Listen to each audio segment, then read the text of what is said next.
you know? We're back. Cooperville Live on I believe it's Wednesday. They all kind of run together. You know how it is. Thank you for joining us wherever you're watching. Facebook Live, youtube.com/Cooperville Live. Otherwise, we are on the Twitch. The kids call it the Twitch.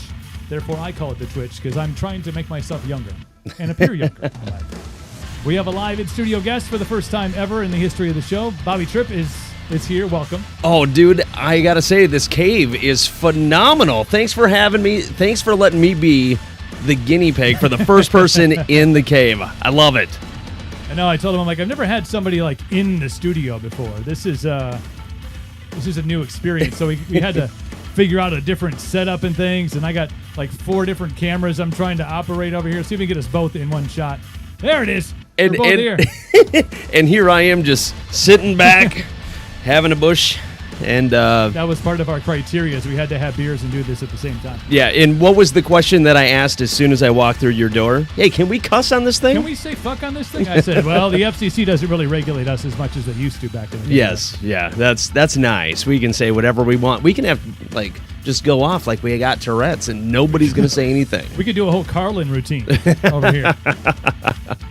Oh, yes. All right. So, Cooper, the last time I saw you, we actually had live music in the Chippewa Valley. We did. And I'm like, well, what do you know? It's my good friend Coop. And randomly outside of the porta potties. It's like, which was weird because we were just going to go and then go back and see the show that was on at the time.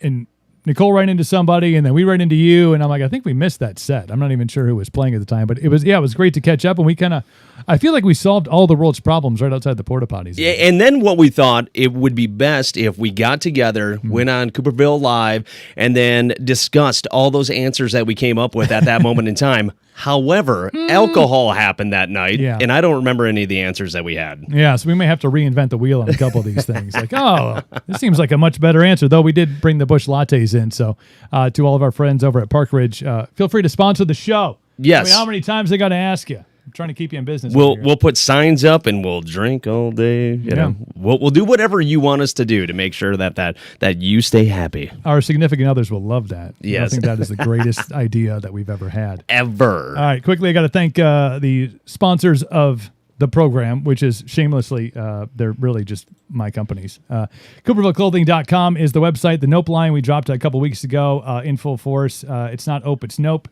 So check it out. The whole women's line. We got the hats. We got the crop tops. We got the racerbacks. We got the muscle tees. We got T-shirts. All available at CoopervilleClothing.com. Another new drop coming up on Friday morning at 8 o'clock Central Standard Time. So wherever you're watching, make sure you check out the website. Check our socials. 2 new items dropping. Nicole had a heavy hand in this. We're calling it the Alt Yoga line. So we're creating a new thing, a new branding. So Alt Yoga. For those who are, it's like less pretentious yoga, I guess, is what I've been told. Okay, I thought that was goat yoga. That was the less pretentious. That's not real. Oh, okay. We got Teresa's jumping in here. Teresa says Bobby with an N, booby. That's from Teresa Hemaleski? Yes. Okay. Teresa's so I used to work with Teresa. Hi, yes. Teresa. How you doing? It's weird to be back in a broadcast setting. I've been removed from it just a little bit, you know. But I told you, like, remember the microphone? You put it like here, and you put the headphones over your ears, not over your nipples, and we got it all squared away from there. I think from here on out, we should be golden. If I put them on my nipples, we're going to need bigger headphones. Like, I've gained a couple pounds. Those are some old Sennheisers, so I think they got the stretchy bendy in them. They probably got a couple of years worth of usage out of them. Captain Coop's Beard Company for your beard oils, beard balms, beard butters, those needs.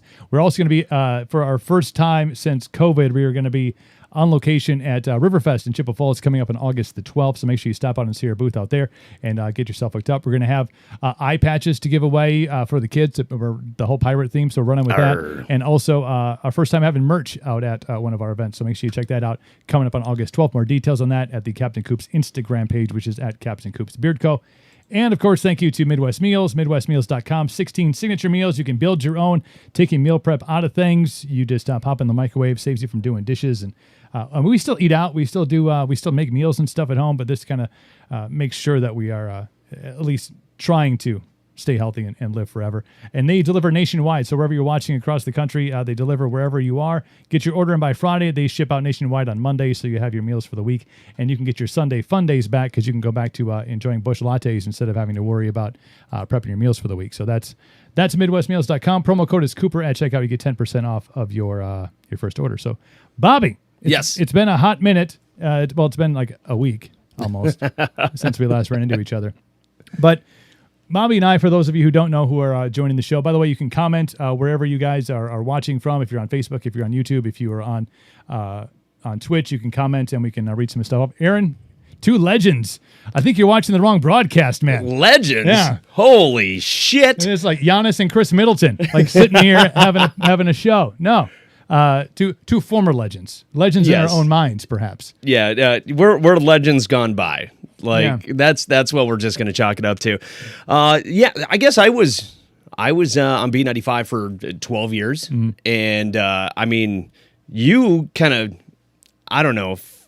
I'm just saying, like you built the radio station, and then they're like, yeah, you know what, we adios. Like, we're going in a different direction. Thanks for building this. We're going to leave now. Yep. Thanks for building the brand. Now, have a happy life. Yeah. You should go start a podcast or something. I hear those are very lucrative. That's a joke. That was a joke. Thank you, Midwest Meals. Yeah, appreciate that. Appreciate because without you, he wouldn't be eating at all. I wouldn't. So it would be. I'd have to use the money I spend on Busch Light on food, and we just can't have that in this day and age. It's not how life works. But Bobby and I used to actually work together in the same building, and I was trying to think: was that when it was Central Communications, or was that Maverick Media days back? No, it was still Central Radio Group. Central Radio Group, yes. Yeah, and so for myself, I was a mobile disc jockey, and the first time you and I ever met was actually through Tommy Shaw. Yes. And you were kind of helping Tommy with Shawtown, I think that's what it was called. Shawtown Productions. Shawtown Productions, and you were DJing for him. And that was the first time that you and I had ever met. Mm-hmm. And for myself, I always had a little bit of... Am I good enough for the Eau Claire market? You know, I thought Eau Claire was like the pinnacle. I'm like, if I could just make like, $40,000 a year doing what I love, I will consider myself a success. And of course, when I was thinking this, $40,000 was actually decent money. Yeah, you could have a house, you could probably have a car, maybe have a kid. It was a couple beers. And Busch Lattes all around for everybody. Back before it was cool. And this probably goes back to 98, something like that. And Tommy was the one. He's like, you're absolutely good enough to do that. And I actually talked to Tommy just recently, and I said, if not for you, I don't think I would have ever even chased a broadcast career. I would have just been at the small little radio station that I was at the time, which was WHTL, Central Trumpelow County. I think it's like 1,500 watts. Most toasters, pull more watts than that thing was pushing out. And I thanked him from the bottom of my heart because once you have a taste of radio, it's like heroin. Like you're never gonna be yourself ever again, or so I've heard. Not that I talk to a lot of heroin junkies. not that I'm doing a lot of smack, but because I was in radio and I couldn't afford it. That's back when it was expensive. But I did thank Tommy from the bottom of my heart, and without my going the route that I did, I would have never met you. I would have never met Tommy, Mike McKay, Donuts, all these great people that I've had the opportunity to meet. And I'm not talking about celebrities. I'm just talking about genuine people that live right here in the community that I might not have ever ran into if I would have just had like a 9-to-5 or working at Ashley Furniture or something like that. Right. So I will always be eternally grateful for everybody that I've ever met throughout my career in radio. Tommy was a great conduit because I had started in radio. Same thing. I was mobile DJing actually when I was in high school, and then moved to Madison to take over like the Madison market. They wanted to, for some idiotic reason, they're like, "You seem like a good candidate at age 18 to go down and manage our music and motion market in Madison." And the building that our office was in for the mobile DJ service was actually in the radio station building. So here I was trying to be a manager at age 18 in the biggest party area in the country. Oh, I bet you just didn't know what to do. You were like a fish out of water. I was. Right? I was like, I just sat home every night and waited. There was no real cell phone. Well, I would imagine at that age, though, right? it could be a little intimidating. It is You know? big market, and but I happened same thing. Like I met some really great people through the radio station, and it was Mad Radio 92.1 at the time down in Madison, WMAD, which has switched formats like 40 times since the late 90s, early 2000s. So I got in through my job doing mobile stuff, and I happened to be in the building. So I would got up the old midnight till 6 a.m. like on Friday night into Saturday, and then end up filling in during the week sometimes for some of the personalities when they were on vacation or they were out sick. I moved back up to the Chippewa Valley because I originally was from here after my grandfather died, and I was selling shoes at the time. By the way, I'm a really good shoe salesman. I never knew this. This is back when J.C. Penney's was here, and I was working selling shoes. And I remember my grandmother came into to the shoe department with my uncle and was like, "Hey, newspaper clipping. Remember newspapers? Those were a thing once." And was like, "There's an opening for overnights at Wax at WAXX." And I was like, "Oh my gosh!" So I applied for it, and I think having I worked in Madison for like 8 months on my resume was like, "Oh, you must be great." I walked into that interview with George House, and I had earrings, I had bleached blonde hair. I didn't have any tattoos yet, but I'm like, "There's no way that the mothership of all the station that I listened to when I wanted school closings when I was a child was going to hire this punk, at 20 years old." But he was drunk, so they hired me. No, I'm kidding. He wasn't. They did. And I was doing like the overnight shift. So I was working like midnight to 6, like 3 or 4 nights a week. And it was Tommy who was doing afternoons on Wax at the time. He's the one that kind of got me in doing his Shawtown production stuff. And then he was like, I've always wanted to have a producer on the show. We brought this concept of this producer character to his afternoon drive show, and they were like, "Well, we can't pay him," which in radio is fairly standard response. Yeah, for, it's for a lot of standard things. procedure. We don't really pay for that kind of adventure. But I ended up doing it for free, which led me into getting a job at I-94, and then obviously the CARP went on the air. So I did radio in the Eau Claire market for 20 years in total through 4 stations, and but in the same building. When you were on the CARP, and I think it was when you were on the CARP, you had a recycler that I'll still remember. For the rest of my life, I'll remember this. I was listening, and somebody had called the station mistakenly. And they're like, "Hi, can I speak to Carol?" And like, no, who, what, huh, what? Well, no, I need to speak to Carol. Well, you called a radio station, right? You know that. And I'm sorry. No. What do you need? Well, I need a ride or something like that. It's like, oh, well, I mean, for a blowjob and a couple of sub sandwiches, we'll take you wherever you want to go. And that will always be stuck in my mind forever and ever. It was the first time. I was gracious to be a part of the CARP for its inception, but it was like the first time that an active rock station had ever been in the market, and so and the company had no idea. They were like, "Well, this seems to be a format that could, has a niche, it could flourish." So they were like, "Oh, whatever. I guess do what you want to do." We got away with so many things, like illicit, just really bad behavior. Like we really legitimately thought we were big fish in the pond because we were just out doing stupid things and making fun of people all the time. And see, and when I talked to Al Shannon, because Al was on it at that time, he said, well, because I asked him, like, why the CARP? Why 99.9 the CARP?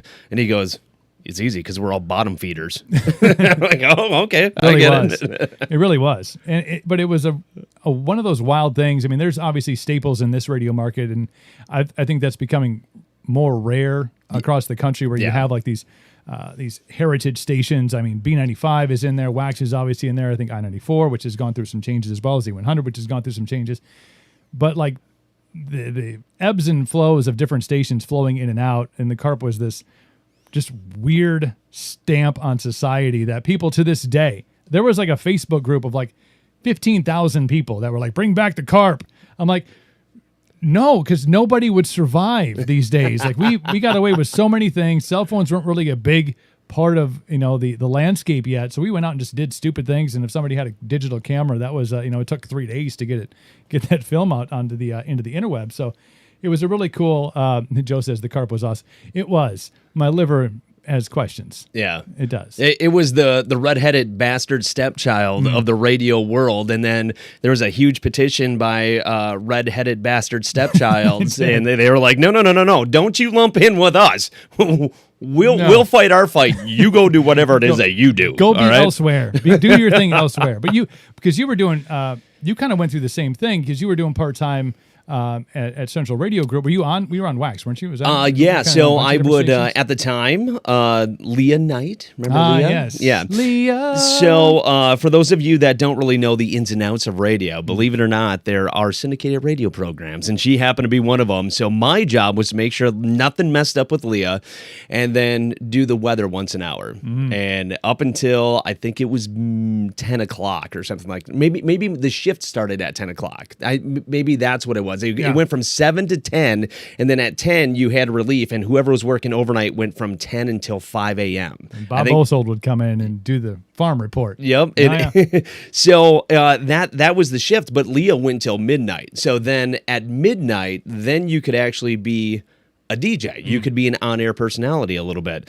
And I loved doing that part of it. I mean, babysitting Leah was mind-numbing because you're doing nothing. And then when you got relieved, like you said, Bob would come in, and he was always so chipper. Like he'd just come, "Hey, Bobby boy, how you doing?" Like, "I'm doing good, Bob. How are you?" It's like, "Oh, it's time to just go ahead and do what we do," you know. I love Bob Bosold, absolute. Yeah, he was doing the same thing back when I was doing overnights on Wax. He would come in, how'd we do last night? I'm like, well, we didn't break anything. Well, we're close to the top of the hour. I'm like, yeah, we got some. Remember putting Phil songs in at the end? Like, yep. You had like a list. It was all by how much time you had. We got to hit that legal ID. You got to get that legal ID right at 5 o'clock. It was it's not really a big thing, but they make it sound like it's really important. The thing is, it's not like we're going through CDs right. and we're looking for music that lasts X amount of time. No, you just kind of look, okay, I'm 3 minutes and 45 seconds out. Oh, this song is 3 minutes and 45 seconds. You just threw it in. It was pretty simple. Back timing was pretty. And then when I got to iHeart, it was actually easier yet because there was a countdown clock. I didn't even have to do it manually anymore. The Scott system versus Prophet. Yes, the old Prophet system over at iHeart or at Clear Channel, I guess at the time. Yeah, it was Clear Channel at the time. Now it's iHeart Crapspectacular or whatever. But I do remember playing Trick Pony. Poor Me was like a 2 minute and 15-second song. That happened. That song got played more times at 4:57:45 than any other song in the history of country radio. Like, I'm surprised that song didn't remain in the top 100 for years afterwards. They're like, oh, we need a 2 minute 15-second song. Well, there's Poor Me, and the next one's 3.5 minutes. So I guess we're going with that one. I always remember sticking that one. And Heidi Newfield was all right. Yeah. Heidi Newfield was not hard on the eyes at all. I remember seeing them at Country Jam. The one year that I worked for the station out at Country Jam, Trick Pony was there. And got to meet her and Ian. I can't remember the other guy's name because it wasn't important. But she was just Ira. Ira, that was it. Ira Dean. Ira Dean, yes, played the stand-up bass. And then the other dude, which just looked like the Marlboro Man. I couldn't tell you. Yep. Keith.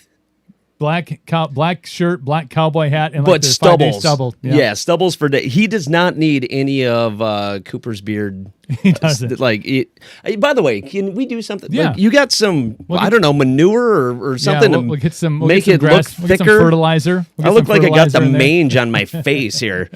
It's not me. It just needs tending.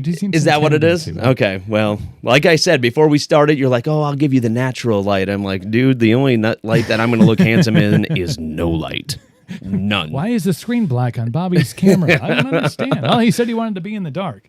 Yeah. So the first year that I worked at B95 was the first year I ever went to Country Fest.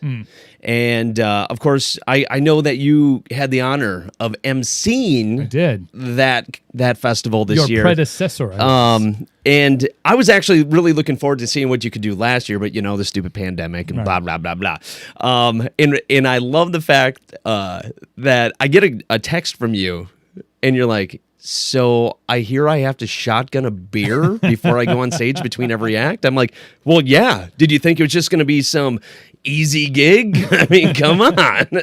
Yeah, I got that. That was day one, I think, that Christian and Jill, great friends, great human beings, were out, and they were like, well, actually, Jill wasn't. Jill was not a fan. Christian was like, it's you kind of have to shotgun a beer. I'm like, well, I'll shotgun a beer. I have no problem with that. He's like, no, before you go on for every act. I'm like, that'll be fine until the 7 o'clock hits, and then all bets are off at that point. And I mean, of course, I did shotgun beers because at the time, Bill Bertrand, he was a big sponsor of Country Fest, and so his camper was right there. And now he and I are very good friends. I think of him like family, Right. And so I was always at his camper. And then, of course, they'd be shotgunning beers, having a good time. And, well, Bobby, you got to do at least one. And so I'm like, all right, fine, let's do it. And then it started becoming a little bit more and more. I had to tell them, listen, I still have a job to do. I need to be professional. I can't just be sloppy and not be able to read and fall off the stage. Right. Like, I think it's be frowned upon. And Jill really understood that. But more importantly, I was working with Kurt Craig, who was the stage manager at that time. And everybody told me, like, oh, he's the biggest hard ass. Do not piss him off. He'll rip off your head. And let me tell you, once you got to know Kurt, he was the biggest sweetheart on the planet. Now, I only ever messed up one time. I forgot to turn my radio back on when I left the stage. And he just looked at me. Now, Kurt is about, what would you say, 5'4"? Yeah, 5'5" on a good day. 5'5" on a good day. On a stage. So he looks up to me and he goes, Bobby, if I can't trust you to have your radio on, you're going to stand next to me for the entire fucking festival right here on this stage. And from that moment on, I never forgot to turn my radio back on again. Yeah, those are quick lessons from Kurt. And I worked with Rockfest for many years through the radio station, and I think just because it was a touch and go, when you're doing the radio portion of it, the MC goes up and has obviously more interaction with the stage manager, but as the radio guy, you're behind the MC. So I only got to have short, brief conversations with Kurt, but by the third year, yeah, you're 100% teddy bear, but has that these fucking guys are going to run over. I can already tell. They're not even on stage yet, and they're going to run over. It's going to throw off the whole fucking day. I'm like, you want me to do something? You want me to run in? It's like, nah, don't fucking, waddles off. And he's like, I'll go tell their tour manager how it's going to be. Like, his whole thing to me is like, I don't care what fucking time they're going on stage. I know what time they're fucking coming off stage because I'll unplug them myself. Yeah, I had a great. It feels so moment. Weird to cuss in a broadcast setting. Being on the microphone, like, fuck, we can say that in here. It goes my Midwest Meal sponsorship. I know, but everybody had this persona of me, of Bobby Tripp, and oh, he's just a wholesome country boy. Now you're going to see, I'm just a foul-mouthed sailor like everybody else. And I got that so much at being at Country Fest, being the MC this year, was like, wait, what? Are you sure you can, be PG about this stuff? I'm like, absolutely. I was in radio for how many years, even though I would touch the edge of the line you could cross. I would never cross it intentionally. But I got a lot of that. Are you sure you can, reel it in and gravitate towards people? I'm like, I love people. I love music. And that's the great thing about, I think, being out of radio, especially being out of rock radio, is the rock radio. Rock radio is that people are like, oh my gosh, you like the people I have on the show, a lot of country artists on the show, a lot of indie artists, some pop artists on the show. I'm like, I'm just a lover of all music. But I had a great stage manager moment at Country Fest this year. Paul Breeslin, the new stage manager, great fellow. I got to work with Paul my last year. Great guy. Yeah. I mean, I was told he's gonna feel gruff, but as long as he sees you when you're supposed to be there, you're good. And we were good the entire weekend. But I had a moment. We had kind of had this communication down where I would give him the look when I figured it was time to go out. The Oak Ridge Boys were on stage, and they just got done doing Elvira, and everybody's they're going nuts. There's beards flowing. I'm like, I need to get that dude some products. How do we connect? All these things are running through my mind, and so they come off. Elvira's done. We're like, well, if you end with Elvira. I mean, that's how you end. I'm looking at Paul. He gives me kind of the thumbs up to go. I come out, and I'm all jacked up, that was legendary. The Oak Ridge Boys. and the band walks off the stage, and I'm standing out there starting to do my thing, and everybody's just jazzed. They're in the moment, and the Oak Ridge boys just start walking back on, like unannounced to anybody else. Like, we're coming back. I'm like, and they're back. Look, they're back. And like slowly eased my way back towards Paul, and he's like, yeah, I had no idea. They were coming back out to do an encore, and they ended up doing an a cappella song to wrap things up. I'm like, so for a moment, I was part of the Oak Ridge Boys, which was fun. So that was the awkward moment. What do you believe was the hardest moment? I know that you only have one under your belt. Yes, I don't know if there was a hard moment. I think there was Saturday of Country Fest this year. It rained all day. Yeah. It literally rained. I mean, the first act went on. My girl Jessley went on, and she got to get her set in. Pretty much after that, up until 9, which was when Cole Swindell went on, it just rained all day.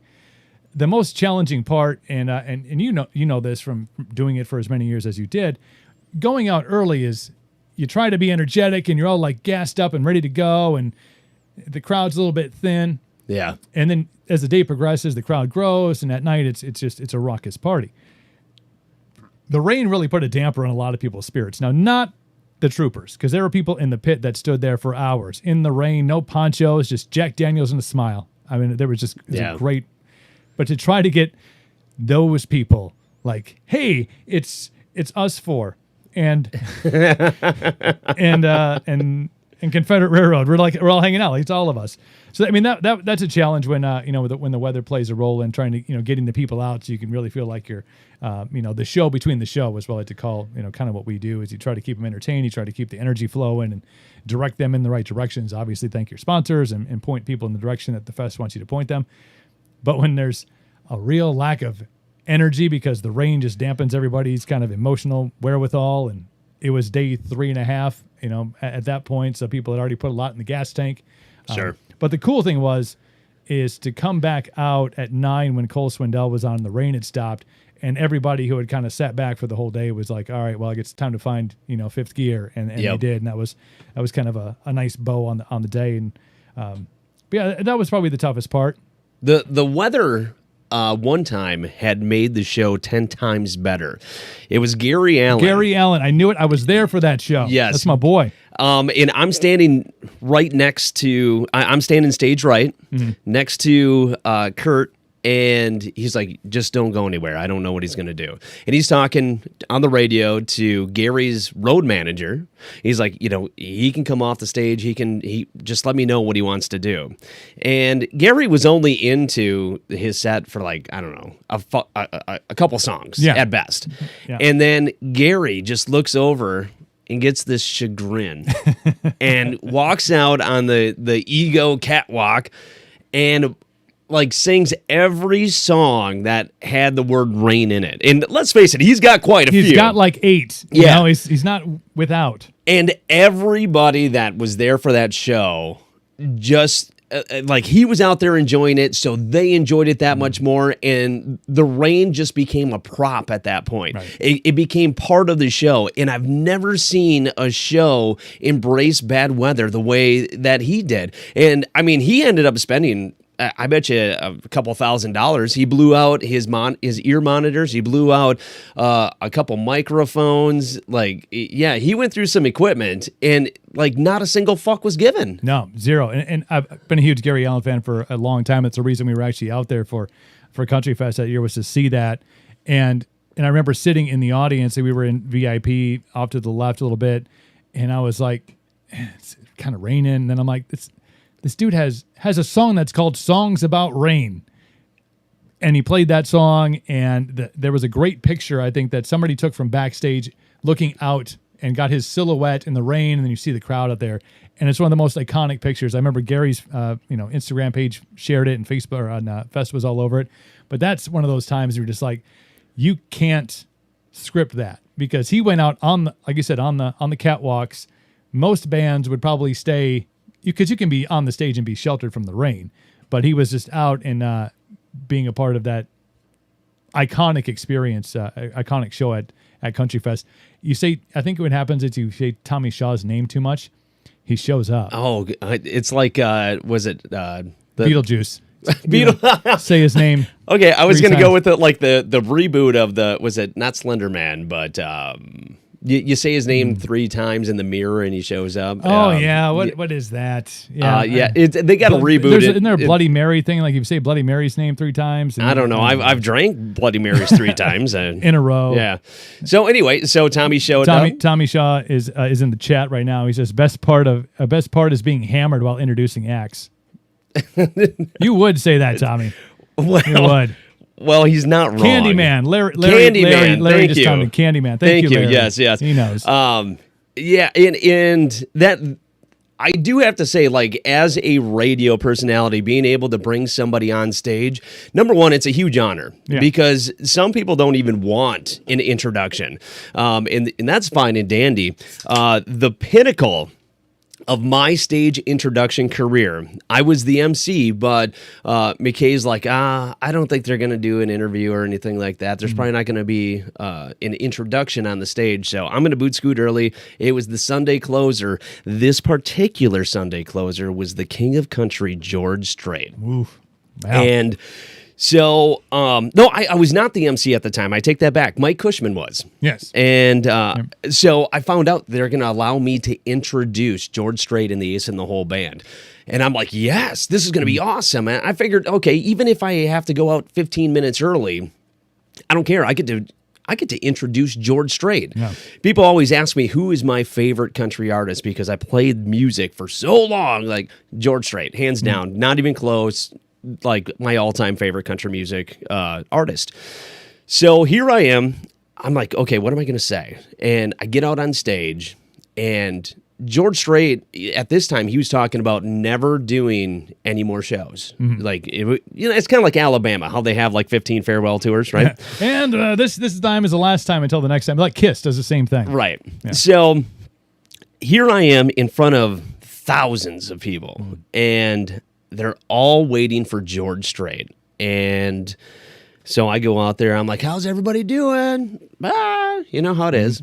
And then I'm like, okay, coming up on this stage in just a few moments, the King of Country is going to be standing right where I'm at right now. And to make sure that you and I are thinking about the same person, let's play a little word association. Amarillo by morning, right? And now you've got, 40,000, 50,000 people in the palm of your hand screaming back at you. It was, just talking about this gets my goosebumps just on top of goosebumps.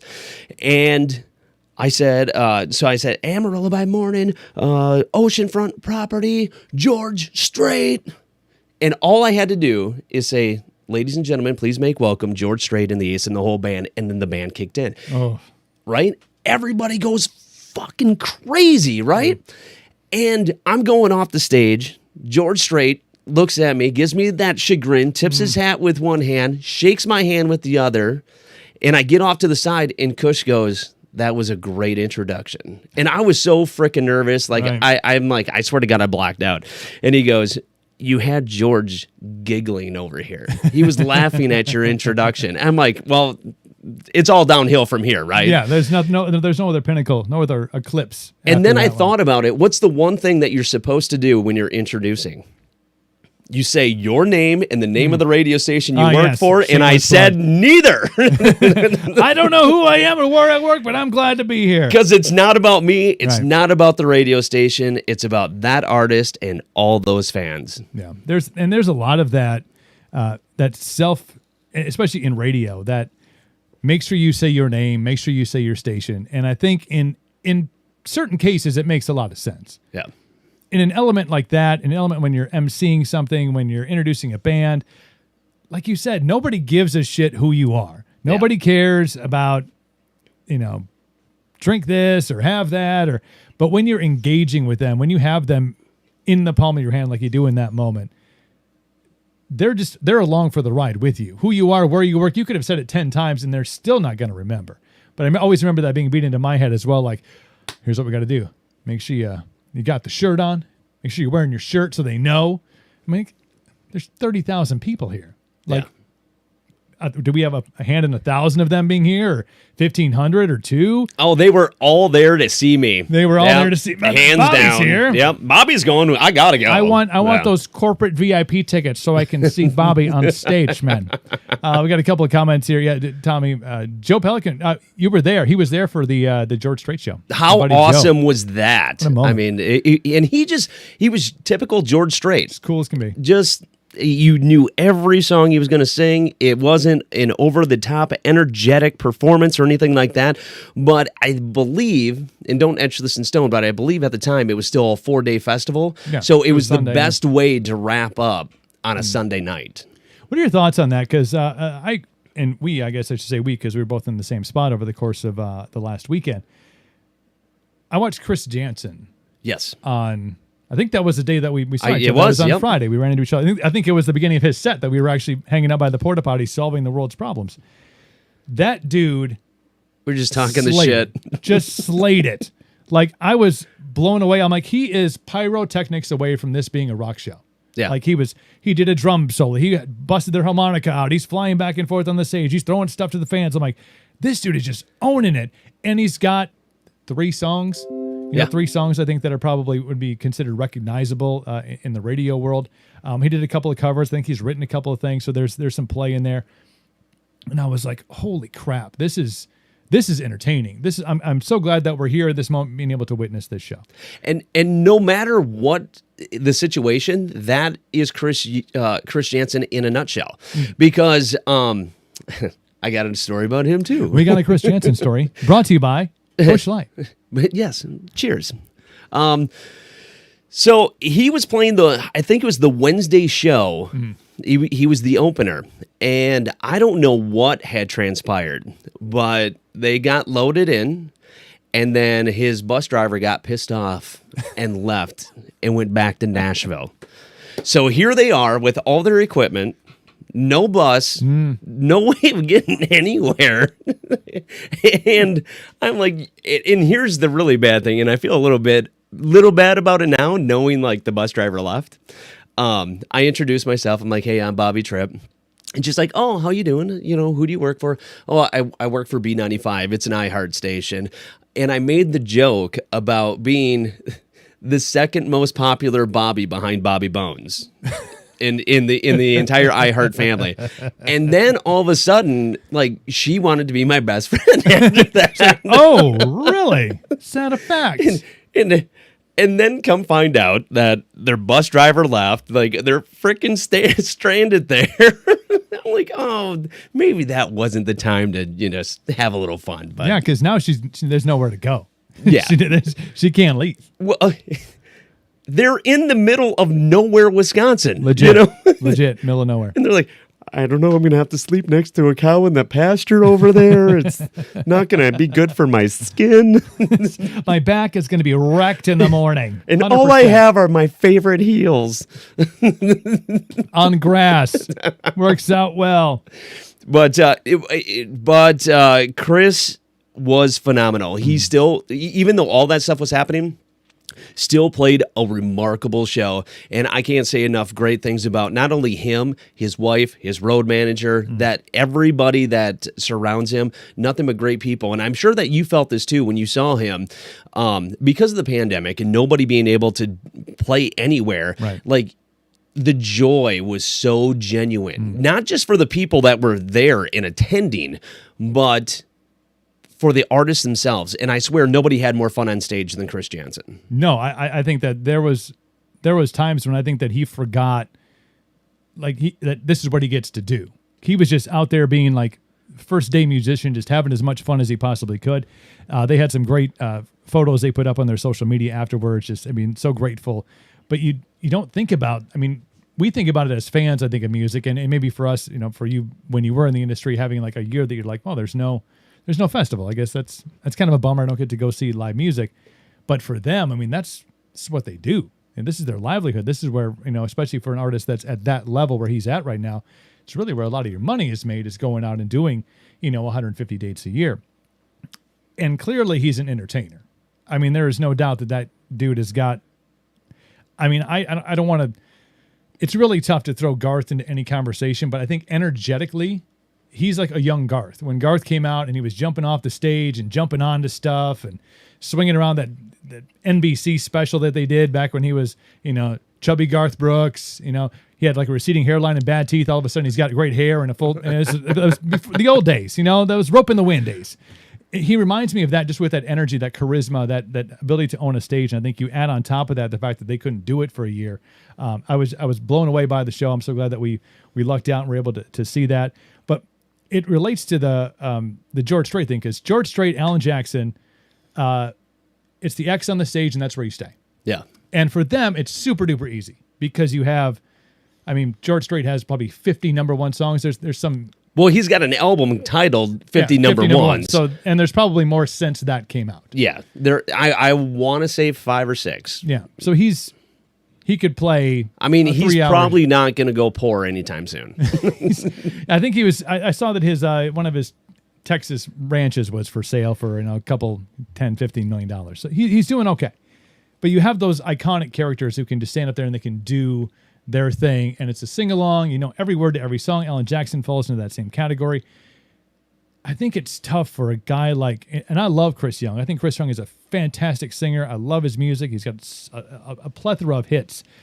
But it's got to be really tough to follow up the energy of Chris Jansen and be like, I kind of got that George Strait thing going on. I kind of got that Alan Jackson thing going on where I play my songs, I play my guitar, we do, we move around a little bit, but that's it. And we were like, we'll sing along. The energy level is just it's not that he was flat by any stretch. He was a little flat from an energy perspective compared to Chris Jansen, where when he jumped off the top down on the catwalk. I'm like, if I did that now, I would break a hip. I'm a man of a certain age now. I cannot do that. Tear an ACL. But you're right. I think it does. You put a little extra pressure on them to bring it a little bit more, just because Chris Young isn't to that point. He's not an icon yet. Don't get me wrong. He's got a lot of great songs. To me, I like his songs fine. My wife says if I have a chance to go on his bus, you can either watch or you can wait, but it's completely up to you. So she's got a huge crush on him. I appreciate, you got to appreciate the honesty. Yeah. Well, and I was honest with Chris, too, when he played the Northern Wisconsin State Fair many years ago. We got some pictures with him, and I said, just to let you know, I'm going to get lucky later tonight because of you. Like, she's got her arm around you. She's going to be thinking of you, but being with me. Yeah. And he's like, he didn't know what the hell to say. Thanks.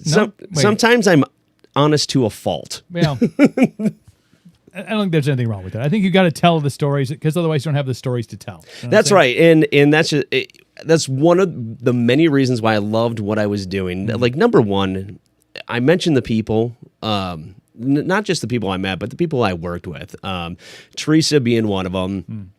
Chelsea, Kim Cunningham in sales, Dewey Brote, like all these people, they always supported me, and I always try to support them because even if you're in sales, and there's always been an ongoing dispute about, well, you're in programming and you're in sales, and I always tried to bridge that gap the best that I could. Don't get me wrong, there were times where people pissed me off, and I let them know about it. Yeah.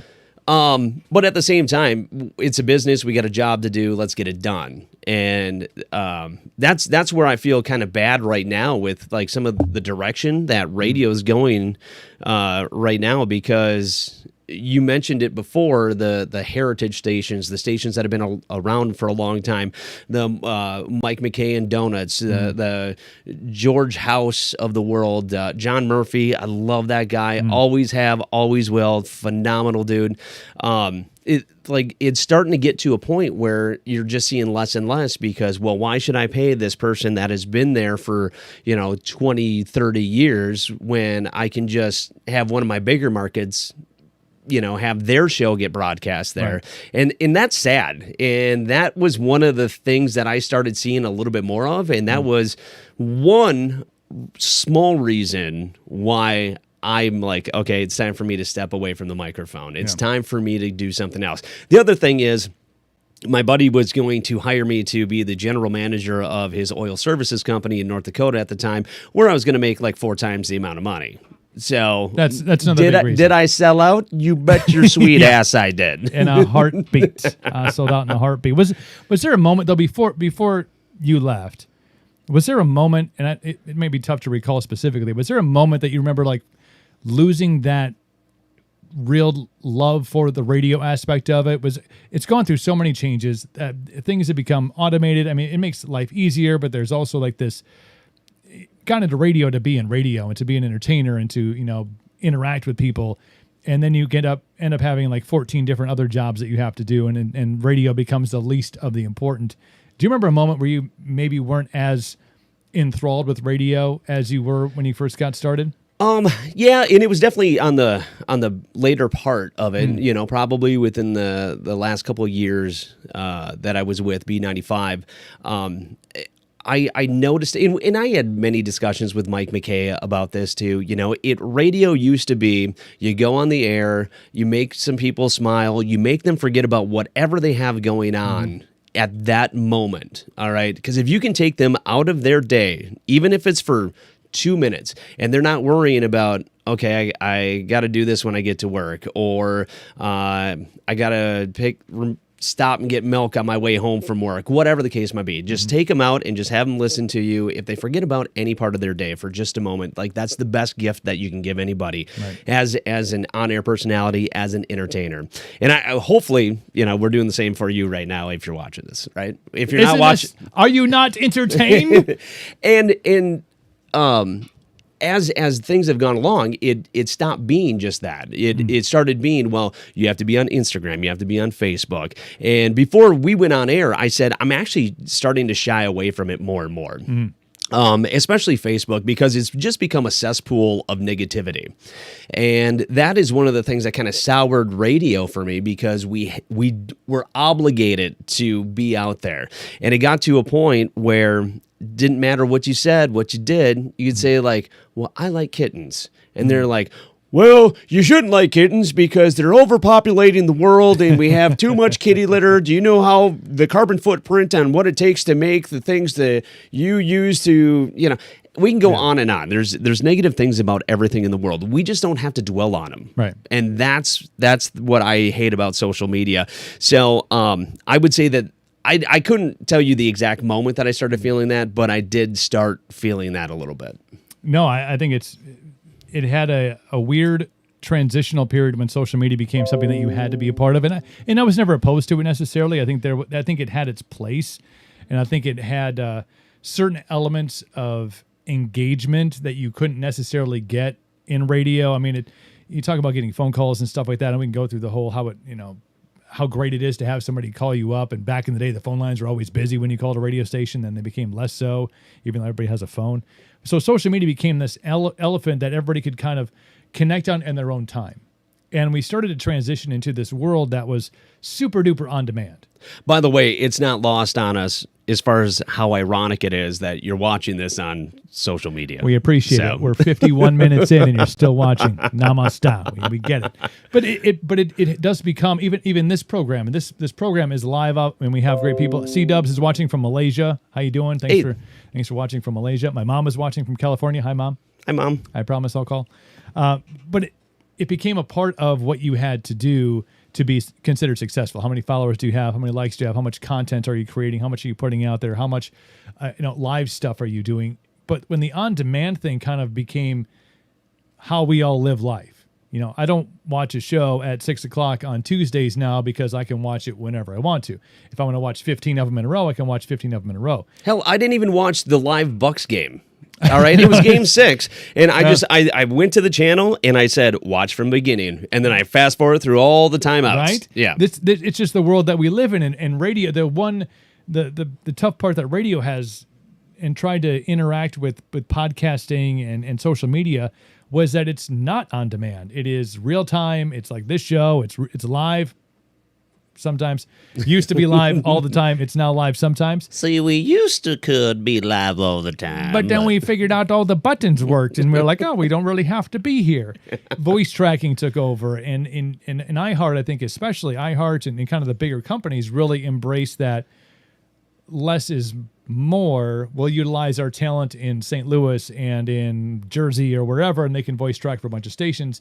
You lose that local element. You use that one-on-one connection. But the on-demand thing really kind of screwed everything out because it became more important, instead of have content on the air, to have content on social media. Yes. Instead of prepping for a show and being like, here's the 10 things I want to make sure I touch on. Here's the big contest that we're going to do. It's like, well, make sure you post about it. Yep. Make sure you do this. And it really took away the heart of radio, I think, is gone away. And iHeart had a lot to do Are with we it. starting to sound like those old get off my grass Get off guys? my You know, grass. well, say back in my day. Well, I don't know, because it's tough to have insight into it, because everybody, it's theater of the mind. It's always been theater of the mind, but right now you're like, oh yeah, that gal that's on from 10 until 2 on B95, she's great. I love her. Was she from Osseo? Like, no, she's not. She's on 40 stations in the country. She has no idea. And I think because we're inside of the we're behind the curtain a little bit. We're like, and that's it. This is know exactly too much. what I wanted to do when you and I were talking about doing this show together. That's what I wanted to do, is kind of give you a little peek behind the curtain and give you a little taste of what it felt like, over the course of my broadcasting career. Because a lot of people just thought, and I'm sure you got this too, if you voice track something and then you saw them out and about and they're like, what? I just fucking heard you. heard Like, you like a what? second ago. How are you here? And I always said it's black magic. Yeah. Like, that's straight up. But realistically, I mean, when I was doing my show, I mean, I was rolling out by 6. Yeah. The show went till 7, but the rest of it was all voice tracked. And, I mean, I have a family too. So I want to be able to spend time with them. And so being there until 7 o'clock and then I've always lived in Oliva. So then trying to get home within a half hour. And I started January of 2007. My son was born in April of 2007. So, yeah, I wanted to get home and spend some time with him. Yeah. No, I went through the same thing. And I think when you had the ease and convenience of being able to voice track a show, and as technology advanced to make that show sound as close to live as anybody was going to recognize, it became easy. And then it became just part of things. And then it became, when I got my, PD stripes, which really didn't mean anything except more work, less fun stuff. Like, the whole radio element of it, the live portion of it, was almost out the window. I don't remember the last time in the year before I, was let go, I sat down and a whole live show, because it was like meeting over here, do the sales thing over here, do things over here. Same thing. I had a son, and it was like, well, I don't have to be here. It doesn't make any sense for me to sit here and do things. And I think that's the sad part of it, because it used to be this really interactive. I remember as a kid calling into radio stations, and I think I won tickets to Country Fest on B95 as an adolescent, somewhere in the teens. As a young man. And the question, it was something to do with the Dukes of Hazzard, and the answer was Catherine Bach. And you won Country Fest tickets from B95 did. as a boy, went to Country Fest and returned a man. I did. And then I left town. Then I went, I'm moving far, far away from here. But it's, Tommy's chiming in. The magic of radio is dead. Listener calls, production elements no longer exist. It is sad. And Tommy was a guy, having watched him from the producer chair, the free of charge producer chair, which you're welcome, Tommy. Yeah, you're welcome. All your success is all based on my. It's not really my hard work, but he had a lot of the zigs and the zags and the songs and the elements and the benchmarks and all these things that really made it a show, instead of just songliner, radio. This is that was time and temp go. There was a lot of fun that went into putting together a radio show, and you had the same elements on your show. It was fun, and the road trip and all the other things that were like made part of people's day. Yeah, it kind of became like, is anybody really? I can do this without having to be live and not having to interact, and just lost its je ne sais quoi. I get where you're coming from, but at the same time, you and I are to blame as well, because we were utilizing the technology that we're bitching about.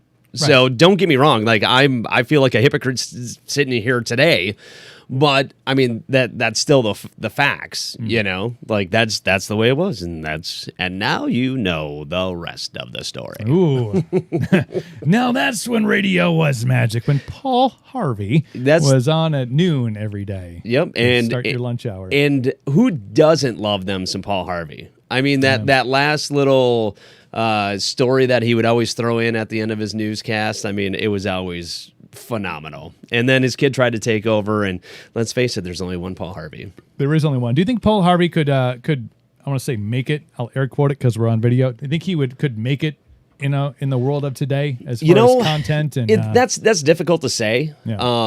And because I don't know how versatile he would be to be able to just pivot and be able to embrace. He's an embraster. Hey, honey, I'm thinking of you. Thanks for watching. No, I don't know that. Something tells me he's probably the type of guy that would be able to do it. But it's not like I ever met the guy. So I honestly can't answer that question. It's kind of like saying, okay, LeBron or Jordan, right? Two different eras. You can't compare the two. Yeah. I mean, I'd like to see the game. I'd like to see them put like the big three Miami Heat team up against Jordan, Pippen. Oh, I would love to see that too, but we're going to have to figure out a vaccination so those guys get the Benjamin Button disease, and then we can revisit it in 10 years. I don't know. I think Jordan could still take him. I seen the guy out playing. He's still playing like street hoops and stuff. I'm like, really, dude? I feel like that's dangerous. Yeah. So what is your most memorable moment, whether it was behind the microphone, at an event, what was your I shared mine. I showed you mine verbally with George Strait. Yeah. So what was yours? Like at Country Fest or just like in general? In general, it doesn't matter. I'll stick with festival because there's got to be so many and probably many that I've forgotten over the course of years, and the carpool thing killed a lot of those brain cells. Is there an extra bushy over there? Just wondering. Look at this guy. Yeah. I'm needy. That's the magic of live streaming. I'm needy over here. Okay. Complete with sound effects. Not even a button to do it. We had to do this in the old days. They had to do real sound effects. You couldn't just have a button that you pressed. Tommy actually had the Ooga horn. Ooga. I thought I had one. I got a gong. Oh, okay. I got selfie. You've had a soundboard the entire time, and yes, that's nice. You just sank a putt. That's great. Self-indulgent. I still can't get away from having hotkeys over here. There were so many, but I think as all-encompassing of a moment was taking my son to Rockfest, taking really his first concert, his first experience, and trying to figure out if that was a good parenting move at the time. I'm like, does this seem like a good idea, or am I like totally screwing the pooch here? But there was, I picked him up. It was like day 2 of 3 of Rockfest several years ago, and brought him out, and just before the gates open, let him kind of check out the grounds, and he kind of sat in our chairs, and we're just kind of taking it all in, and. For a generation that's really super hyper focused on a screen that's this big as you're watching on right now, to see him see the magnitude of a large scale music festival without any people there was just like this really cool moment for me. I got to take him back to meet Hailstorm. He had actually he knew Hailstorm. I introduced him not introduced him personally to the band, but to the music, and he had as a parent.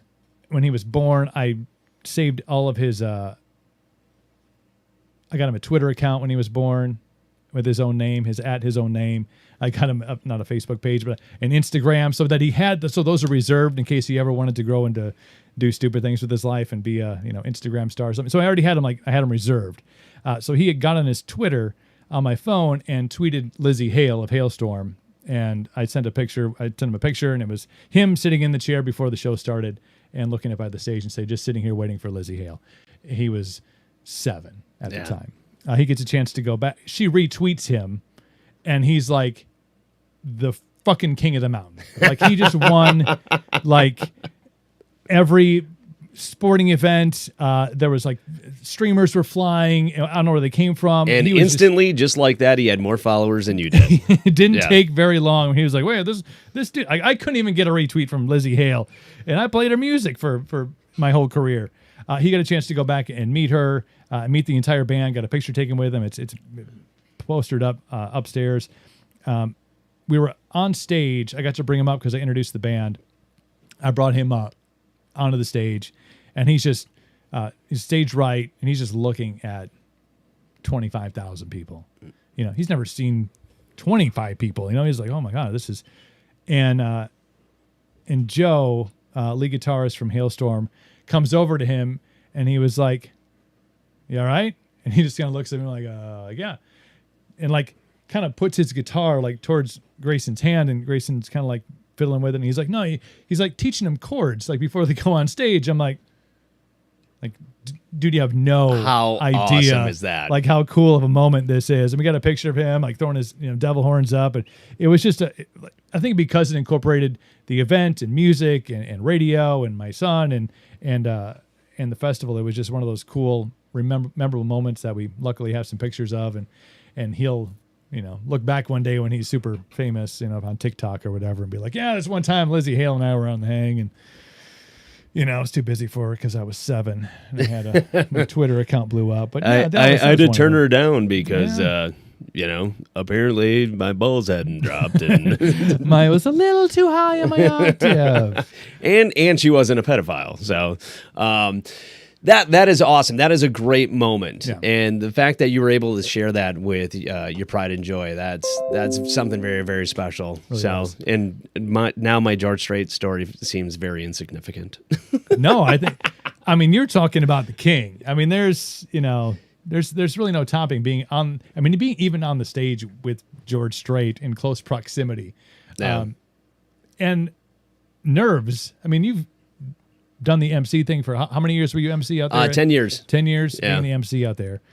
10 championship years. There's still an element, and you're not going up. I mean, you're going up there to entertain, and you're going up there to try to be a part of the show and to really just throw gasoline on the fire that's about to start when the band comes up. Yeah. But there's still an element of nerves, and there's still a lot of people that say there's no way I could go and just stand on a catwalk at the edge, which I know you do, which I know I do, because deep down we're egotistical. We're egotistical. Yeah. There's a little narcissism going on in the room right now. But to be able to do that and stand there and just be a part of that is something that I'll never take for granted. Yeah. But it never goes away. Because you nervousness never goes away. You get to be a part of those people's lives in that moment, the same way that you got to be a part of your listeners. Their lives. They made you a part of their lives, even if it was, okay, they had 5 minutes to drive home, but they listened to your show for that entire 5 minutes. I mean, that's something special. And I think that's something that listeners will I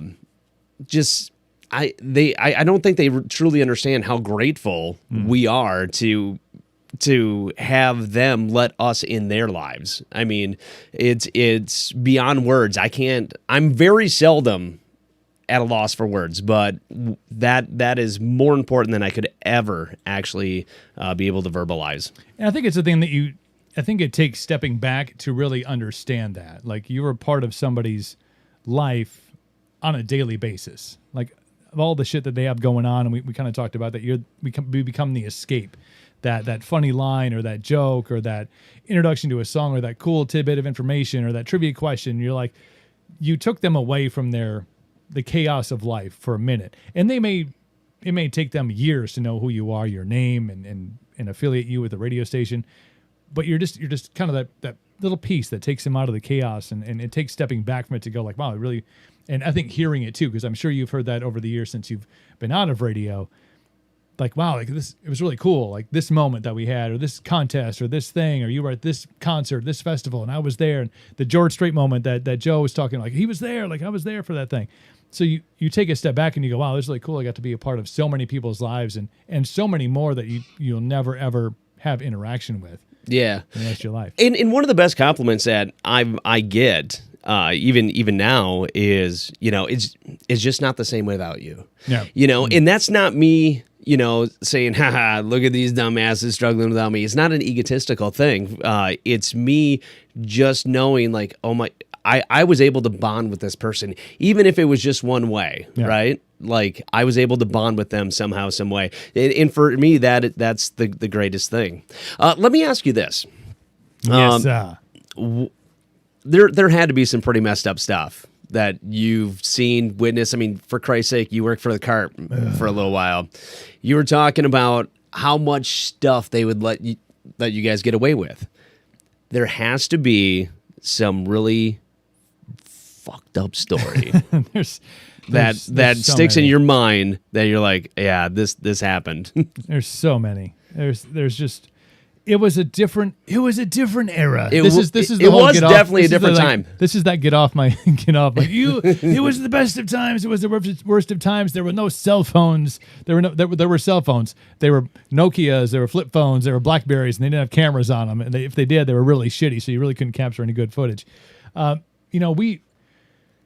say that we got away with a lot. I think we did so many things that were like completely unbeknownst, and we just did them. We did the CARP calendar cutie search for 5 or 6 years. I remember that. And there was a photographer in Fall Creek that took all the photos. There was.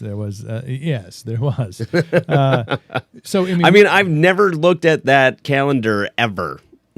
I think I have somewhere. I have the collections like somewhere, every year that we did one.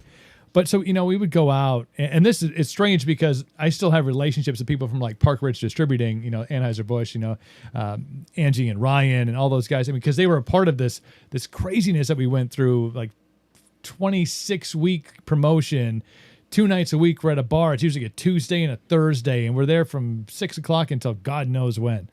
And just debauchery, and there were plenty of Fridays that were real iffy, but there was one in particular, and I will try not to implicate anybody. Change the names to protect the innocent. Ralph Lauren was we had this our station vehicle, for those who are not familiar with the CARP, was a short bus. Yeah. Because why wouldn't it be? We would travel around. That thing was as cool as everybody was like, oh my God, it's so cool. It was the biggest piece of shit. Like, it hardly ever ran. It took us 20 minutes to try to get it started every time we had to go do an event. And it was like legit a death trap. It had a futon in the back. Like, it was like, there was not seats. And actually, I should take that back. There were 2 like office chairs that were screwed into the floorboards. That's how we got around. And usually we didn't travel, towards the latter portion of radio, it became like there was less staff. There was no interns. We used to have like 12 people that rolled with us to go to these events. One of these events, I don't remember particularly what year it was. I remember it was a Thursday night. Went, did the thing on the bus and the ride home and whatever. We all got back to the station and kind of went our own ways and came back to work the next day. And we had a multimedia person was in our building at the time, and I was standing next to his office talking to somebody else, and he's like, oh my God, I have to go get footage of this. And I was like, heading out towards the back door. And I followed him because curiosity killed the cat. And there is a young lady in rough day after condition who is like smeared makeup, hair messed up, missing a shoe. Still not quite with the wherewithal to make the walk of shame. Okay. Like, kind of made this like stumble. Oh, look, a table. Because we had a picnic table outside of the back of our building, if you remember. I do remember. And so she's out there, rough, smoking a cigarette. And like some people that just kind of come in and out of the building, like, oh, are you? She's like, yeah, I just got off of this bus from the night before. And Ralph Lauren had apparently taken care of this girl in the bus the night before, and then instead of leading her elsewhere to greener pastures, had just decided, you stay here, I'll be back. Except he wasn't back yet, and she had arisen, like, the third day. And it was just still hammered. And I shouldn't talk. I probably was still not feeling the greatest from the night before, but I was in my 20s, so I probably bounced back much quicker than I do now. Yeah, but you weren't sleeping on the bus either, I was were not. you? I had safely made my way home, but she was just like not really 100% sure where she was. She's kind of like smoking a cigarette, and our photographer's literally like just taking photos of her. I'm like, I'm not sure if this is okay. Like, I feel like some we should not be documenting this. And then her boyfriend showed up to pick her up, which I thought was really. I'm sure that conversation was amazing.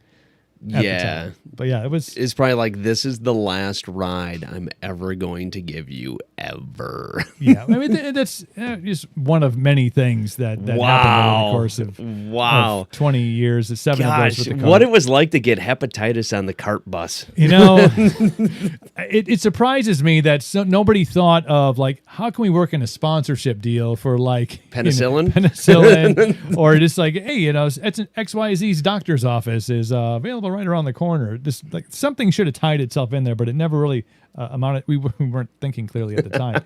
But there's plenty of band stuff. I mean, we kind of started this live music scene because there was a pretty good live music scene in the Chippewa Valley. But we definitely fed into it with a local scene, which kind of bred into having some national acts come through because they had radio to support them, which they hadn't had before that. So there are plenty of odd questions and requests that I've got asked from band members over the course of the 7 years of the Carp's existence. Like, can you find me this? Can you find me this? And I'm like, as badass as I look, bro. Listen, I need some Peruvian cocaine stat. And I'll know if it's not from the Peruvian vines. I'm like, I got some, I can get you some baking soda. I got some Bush lattes if you want. No, there's lots of that though. The craziest thing that I witnessed, and this is obviously a country band, and I'm not going to divulge who it is because I'm not going to be that guy. Tell me off the air. I will tell you off the air. So the bassist is like, I love Lion and Kugels. I was wearing like a Lion and Kugels shirt or something.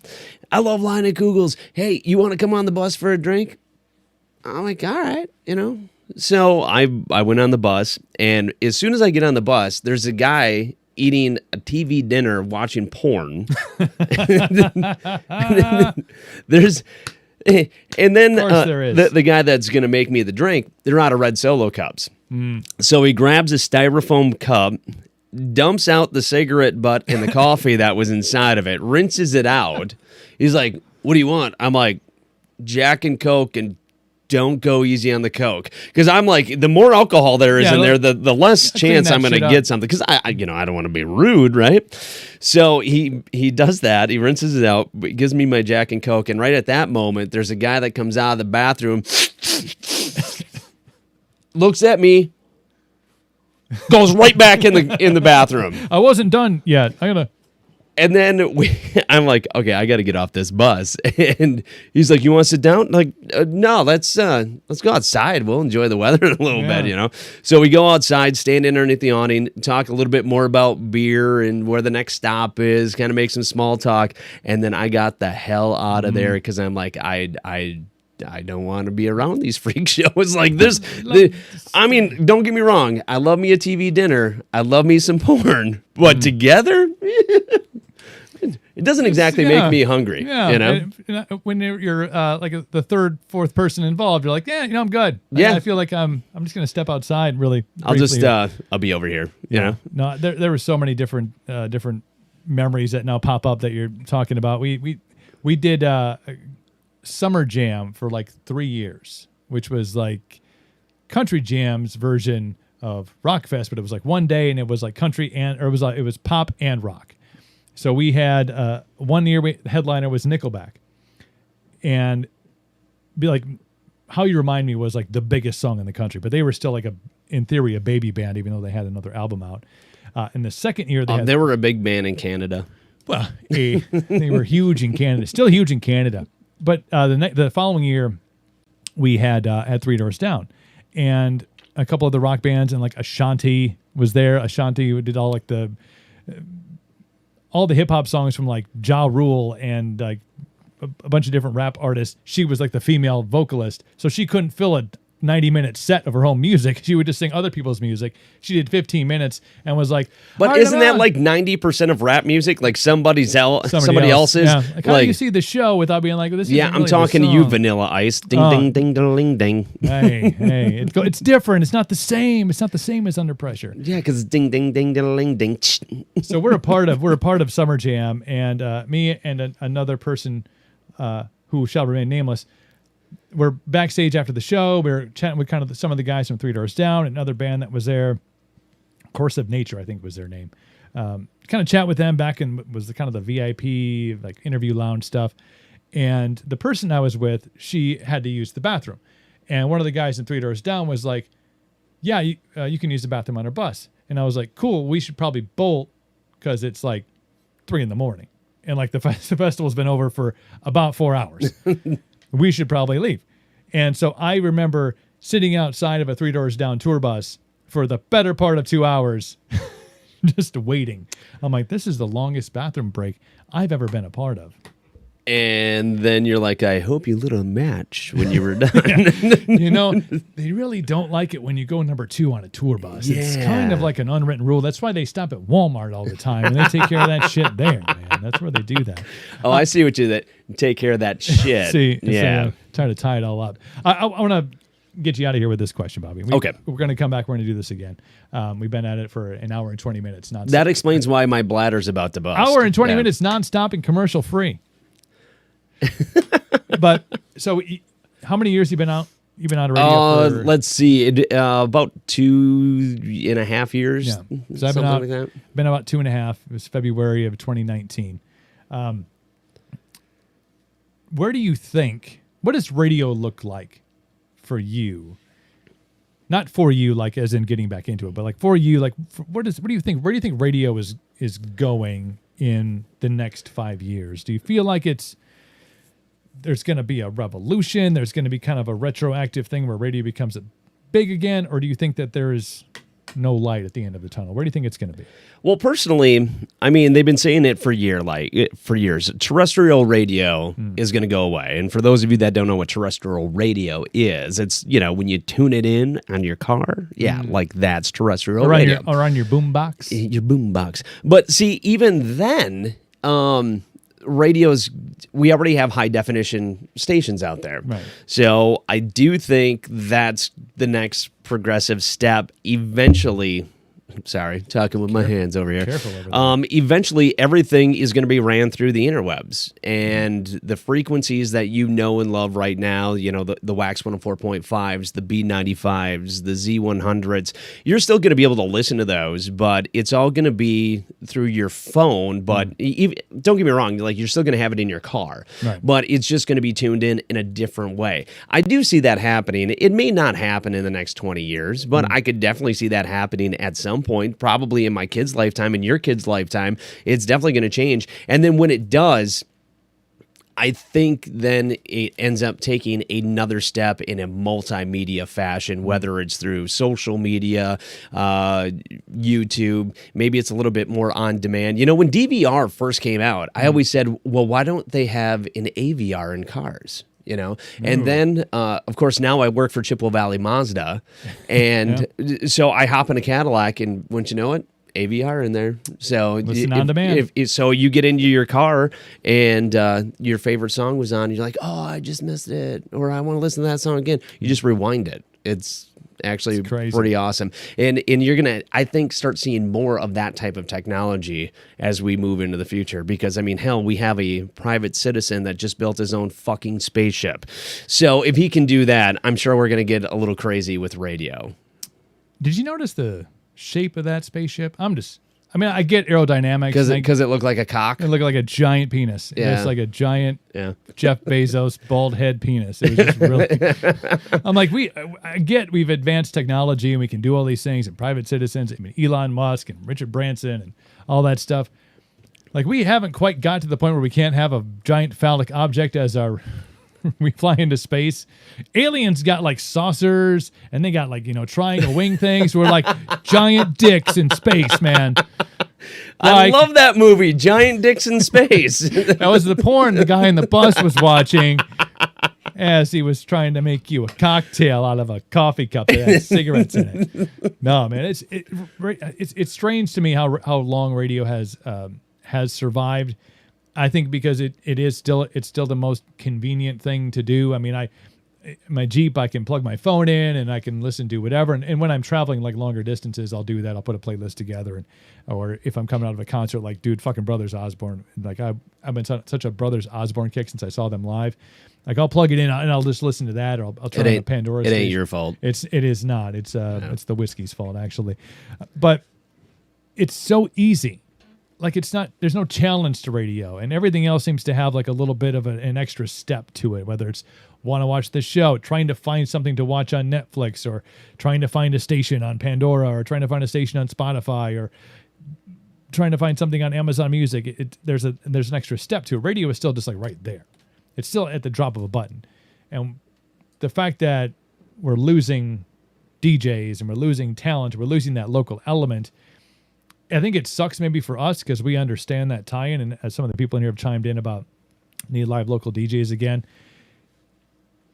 that element feels like it's getting harder and harder to make reality. Even for the company that I worked with, Midwest Family Broadcasting, which I thought was going to be like this amazing savior of like, we're bringing back jocks, we're going to have live stuff. And the first thing it is like, you get a syndicated night show. I'm like, wait, what? Whatever. But even that, they have gone to voice tracking. They have gone to, and I think the pandemic has kind of really put the fast forward button on a lot of this. They're like, oh shit, like I always thought we had to go into a studio to do a show, like to be on the radio or even to voice track. Go into the studio, voice track. Well, now, I mean, I could do this from my home, clearly. It seems like that local element is going to fall by the wayside.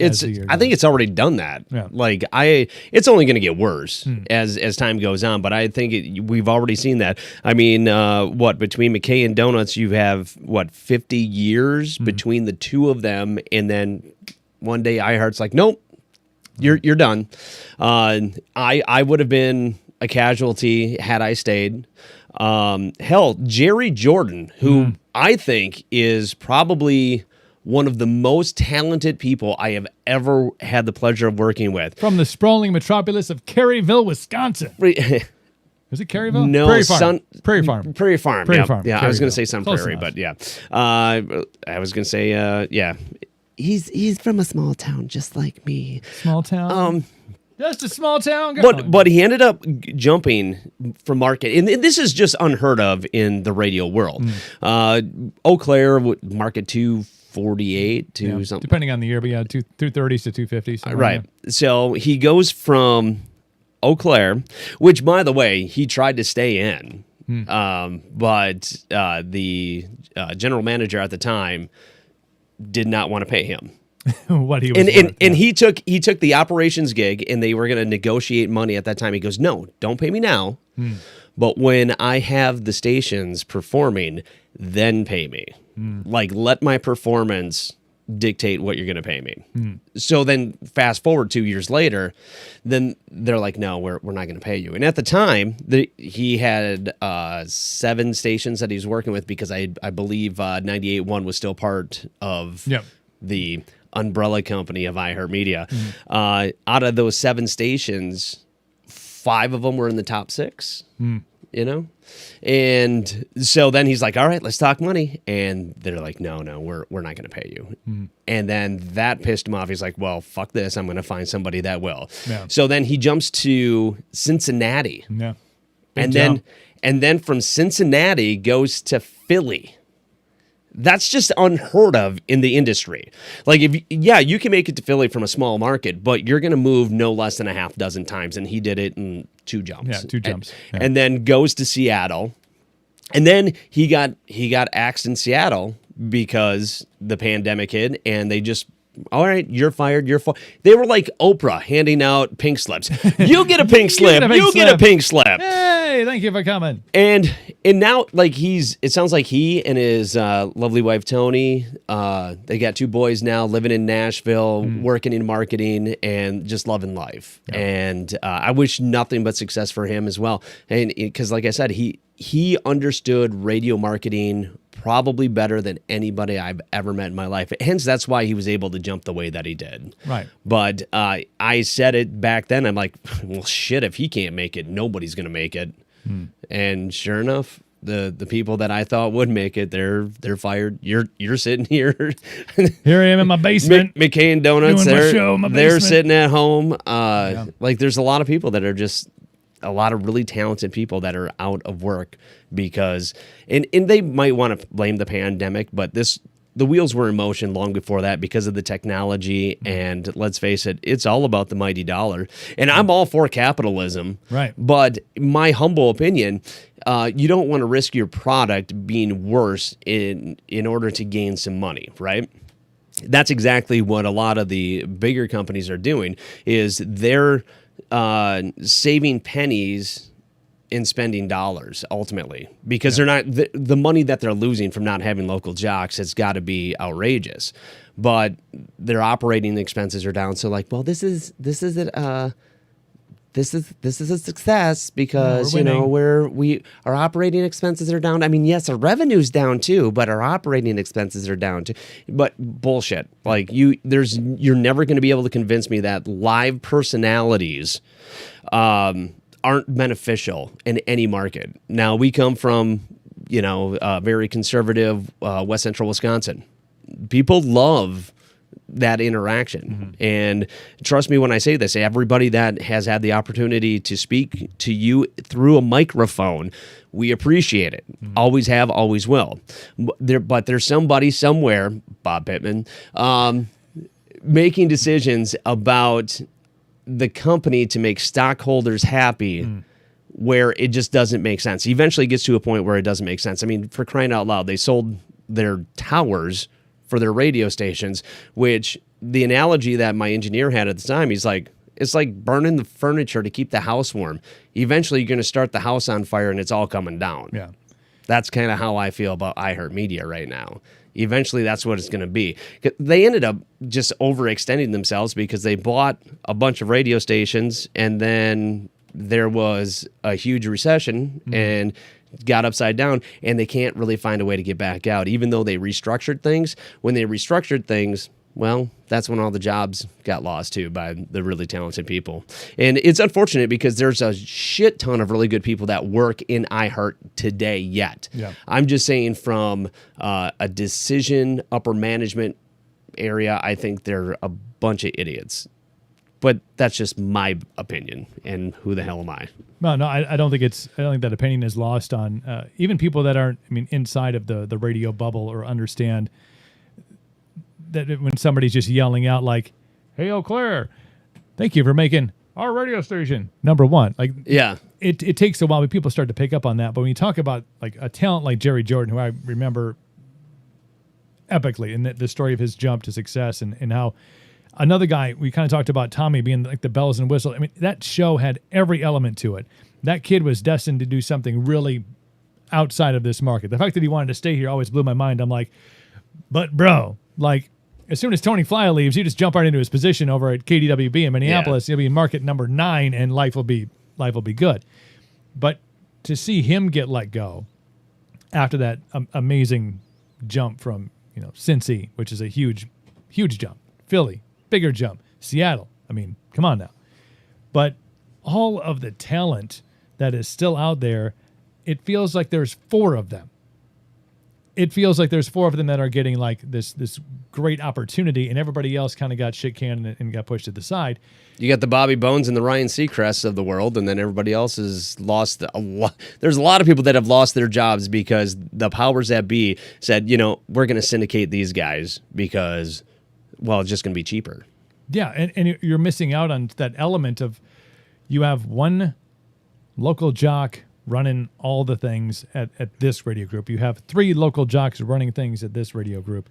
And to have events, those one-on-one person touches, to be able to do a festival the way a festival needs to be done, to interact with your people.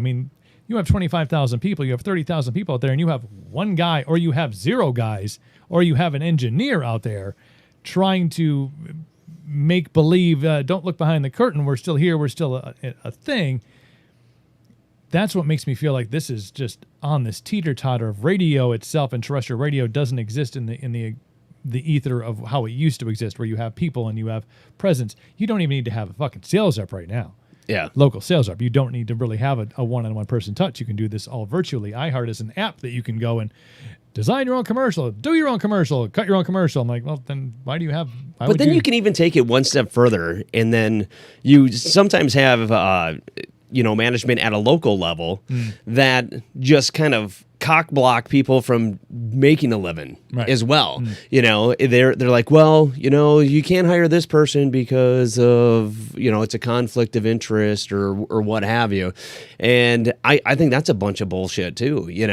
At the end of the day, all we are squirrels trying to get a nut. And once you try to stop me from trying to get my nut, okay, now I'm going to get mad and I'm going to bite you. Like that's luckily I'm removed from all of it now. Like I have no ties to anything in that regard anymore.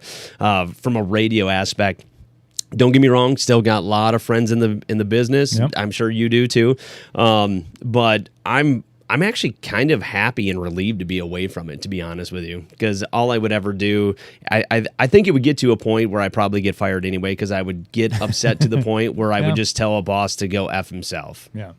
I think there's a certain amount of freedom that comes with not having to, for me, it's still being able to do something like this and still be able to do a live stream show and interact with people on a weird comment to talk level.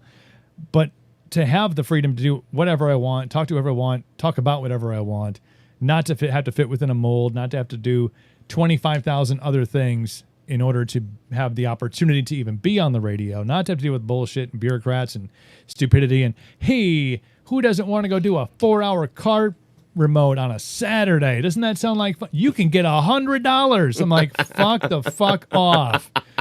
Well, you don't really play very nice. You don't want to go out and be part of the team that wants to go out and make money? You got to be a team player. How many times did you hear that? Yeah. Every time somebody says, I need you to be a team player, that is their way of saying, I need you to take 2 steps back and fist fuck your own mouth. Like, that's what it all comes to you. Yeah. That's really what it is. Yeah. And, I'm all about being a team player, but if it's one thing that I've learned over my career in radio, and I heard this from Jay Moore, and he's still doing his thing today, and I love Jay. He goes, Bobby, anything worth doing is worth getting paid for. I'm like, hell yes. That is so true. And I think there is a weird realization that I had getting out of radio is, and I know you had great relationships with people that were in radio that are no longer in radio, with Mike and with Scott and everybody that you've crossed paths with over the years. I mean, you're down to bare bones over at iHeart and kind of being somewhere. Don't say you. Don't lump me in with those guys. Not I. No, sir. But the great relation. I'm not down to bare bones on shit. Look at me. I'm fat. More bush lattes for everybody around here. But I had a realization like 6 months after I got out or was let go, that at the end of the day, radio has become this cutthroat industry with jocks because there are so few positions left. And it's like, they're going to do them. Like not that they don't care. Maybe they don't care, but I got 0 phone calls from any of my former coworkers. It took me a year to hear from really anybody that I worked with outside of Tommy, who was like, what the fuck, dude? And so it really was a realization that everybody that's still not stuck in radio, there's people that still enjoy it. To go on record, I wasn't working with you at the time, so I'm excluded. You were already out too. No, I was still in. Yeah, okay. Yep, I was still in. The first day, I didn't text you just because I'm like, he's dealing with it right now. I was hammered. The next day is when I texted you and I'm just like, bro, this is bullshit. Yeah. You did. People that I in the building didn't, and that was like this realization of like, okay, now I understand that radio is not only a theater of the mind. It's like it is just it's a theater of human beings interacting. Like it's cutthroat. If you're gone, okay, well, all right. It's about me now. It's but it can get petty though. Oh, it's okay. When I was with iHeart, I was not supposed to talk to you. I wasn't supposed to talk to Sue Kelly or Luke Anthony. Anybody that worked at Midwest I wasn't supposed to talk to, right? I'm like, this is crap. Like, Stupid. I'm friends with all these people. Like, I'm not going to not talk to them.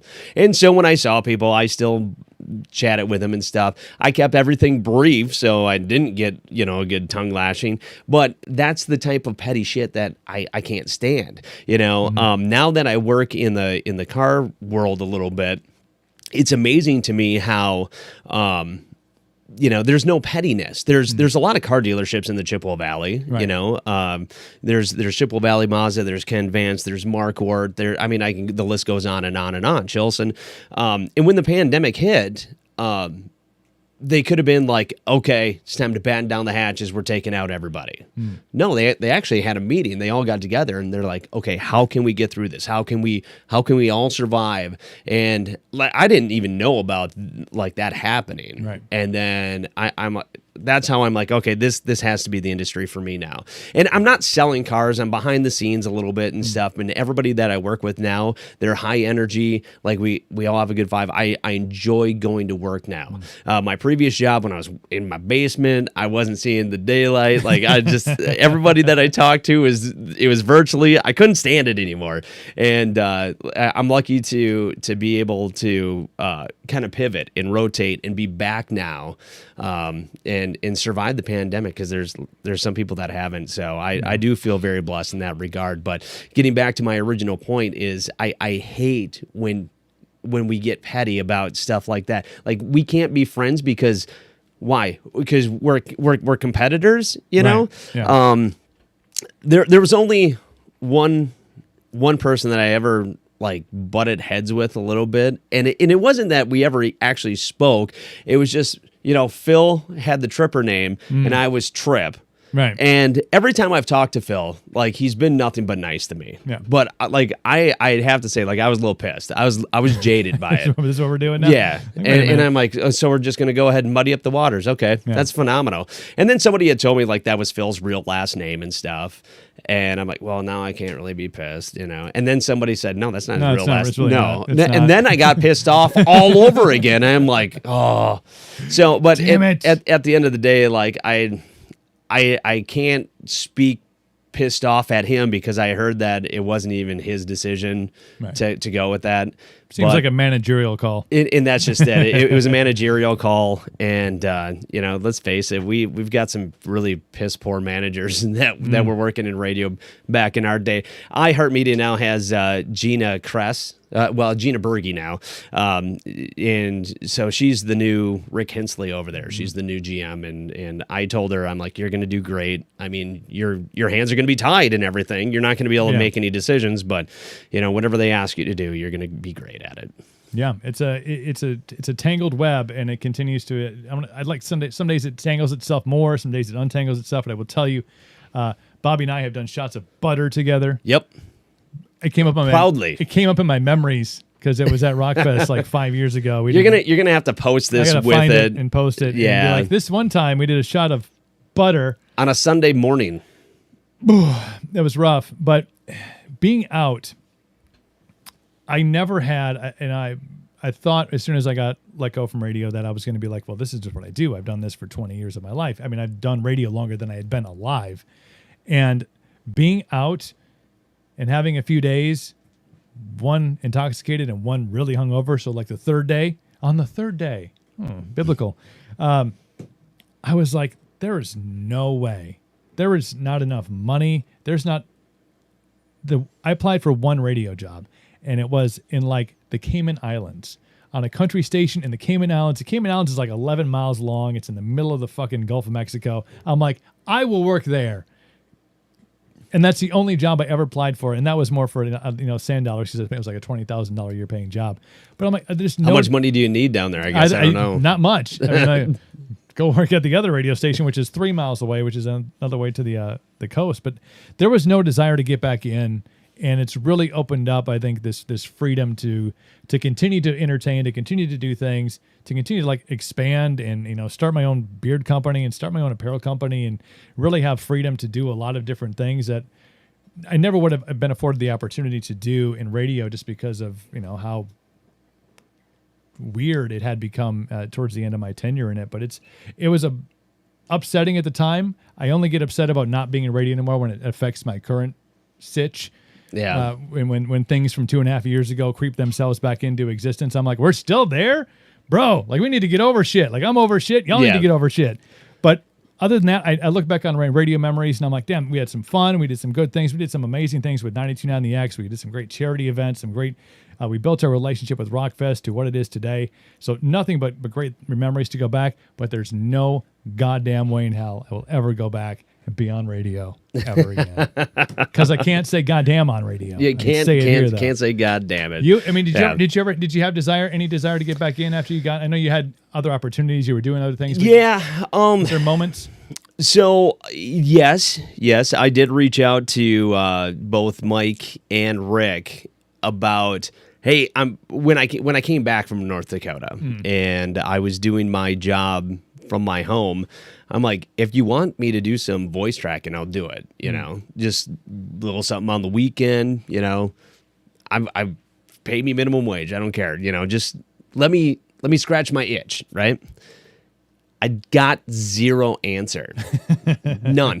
And I'm sure Mike didn't answer because it wasn't his decision to make. Right. And you know, Rick I'm sure he's like, well, it's just not in the budget.